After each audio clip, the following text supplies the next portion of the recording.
Hello மக்களே, திராவிட முன்னேற்ற கழகத்தின் கூட்டணி சுக்குநூறாக உடைய போகிறதா? காங்கிரஸ் கட்சியின் மிக முக்கியமான நபரை விமர்சனம் செய்த திமுகவின் எம்பி திருச்சி சிவா அவர்கள், அதாவது நேரடியாகவே நாம் பேசலாம்.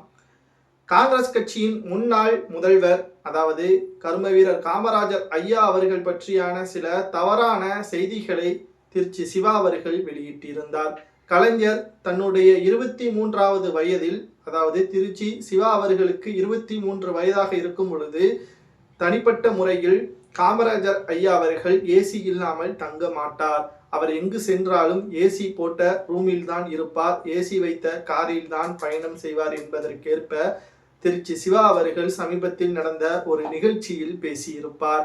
கிட்டத்தட்ட ஏழ்மையின் மறு உருவம் என்றால் அது காமராஜர் ஐயா அவர்கள் தான். அப்பேற்பட்டவரையே திமுகவினர்கள் தற்பொழுது எப்படி மாற்றியுள்ளது என்றால், இன்னும் 10 ஆண்டுகள் 15 ஆண்டுகள் சென்றுவிட்டால் காமராஜர் ஐயா அவர்களது மறைவிற்கு காரணமே கருணாநிதி அவர்கள் முதல்வராக பொறுப்பேற்க வேண்டும் என்பதற்காகத்தான் என்பது கூட இவர்கள் பேசுவார்கள். அதாவது முழுக்க முழுக்க கல்விக்காக மட்டுமே செலவு செய்த காமராஜர் ஐயா அவர்களை பற்றியே இவ்வாறான பேச்சுக்கள் காங்கிரஸ் கட்சியினர்களுக்கு கோபத்தை ஏற்படுத்தியுள்ளது. எங்களது தலைவரை எப்படி மிக பெரிய அளவிலான தவறான செய்தியை பேசலாம் என்று திருச்சி சிவா அவர்களது வீட்டை முற்றுகையிட்டக்கூடிய காங்கிரஸ் கட்சியின் நிர்வாகிகள், தொண்டர்கள் என்று மிக பெரிய அளவில் பரபரப்பை ஏற்படுத்தியுள்ளது. திருச்சி சிவா திமுகவின் துணை பொதுச் செயலாளராகவும் திமுகவின் எம்பியாகவும் செயல்படுகிறார். தற்பொழுது ஸ்டாலின் அவர்கள் இவரை எதற்காக கண்டிக்கவில்லை, இவரது பதவியை எதற்காக பறிக்கவில்லை என்ற பல்வேறு கேள்விகளையும் காங்கிரஸ் கட்சியினர்கள் கூறி வருகிறார்கள். இப்பொழுது மிக முக்கியமான ஒரு தகவல் என்னவென்றால், திமுகவின் கூட்டணியில் இருக்கின்ற காங்கிரஸ் தமிழக வெற்றி கழகத்துடன் கூட்டணி வைப்பதற்கான முயற்சியில் ஈடுபட்டுள்ளது. அதாவது இத்தனை வருடங்களாக திமுகவுடன் தான் கூட்டணியில் இருக்கிறது காங்கிரஸ். ஆனாலும் ஆட்சியிலும் அதிகாரத்திலும் எந்த ஒரு பங்கையும் கொடுக்கவில்லை.